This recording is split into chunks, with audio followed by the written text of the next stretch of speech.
सूरज की कहानी। भूतिया गांव की यात्रा। शाम का समय था। सूरज अपने चाचा के घर जाने के लिए तैयार हो रहा था। उसके चाचा का घर एक छोटे से गांव में था जिसे लोग भूतिया गांव के नाम से जानते थे। सूरज ने इसके बारे में कई कहानियां सुन रखी थी, लेकिन उसने कभी विश्वास नहीं किया था। सूरज जब गांव पहुंचा तो उसे वहां की अजीब शांति और हवा में एक अजीब सी ठंडक महसूस हुई। गांव के लोग अपने अपने घरों में जल्दी से चले जाते थे, जैसे कि कुछ अजीब होने वाला हो। सूरज के चाचा का घर गांव के किनारे पर था। जब सूरज चाचा के घर पहुंचा तो चाचा ने उसे गर्मजोशी से स्वागत किया, लेकिन सूरज ने देखा कि चाचा के चेहरे पर एक हल्की चिंता की लकीरें थीं।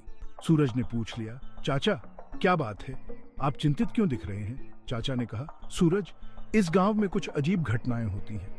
रात के समय यहाँ की हवाएं जोर जोर से चलने लगती हैं और अजीब अजीब आवाजें सुनाई देती हैं। लोग कहते हैं कि यह गांव भूतिया है। सूरज ने मुस्कुराते हुए कहा, चाचा, यह सब मन का वहम है, भूत वूत कुछ नहीं होते। रात का समय हो गया और सूरज अपने कमरे में सोने चला गया।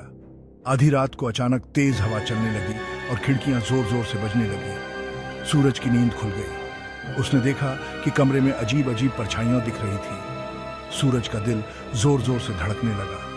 सूरज ने साहस जुटाकर खिड़की की तरफ बढ़ा। उसने खिड़की बंद कर दी और जब पलटा तो उसे एक धुंधली आकृति दिखाई दी। सूरज ने चीखते हुए चाचा को आवाज दी। चाचा दौड़ते हुए आए और उन्होंने सूरज को शांत किया। चाचा ने कहा, सूरज, ये वही आत्मा है जिसके बारे में गांव वाले कहते हैं।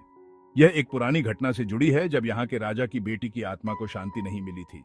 सूरज ने चाचा की बात ध्यान से सुनी और फिर धीरे धीरे उसे समझ आया कि कुछ चीजें होती हैं जो हमारी समझ से परे होती हैं। सूरज ने अब उस गांव का सम्मान करना सीख लिया था और वह भी गांव वालों की तरह सूरज ढलने के बाद अपने घर में ही रहने लगा। इस तरह सूरज की उस रात की घटना ने उसके जीवन को बदल दिया और उसने भूतिया गांव की कहानियों पर विश्वास करना शुरू कर दिया।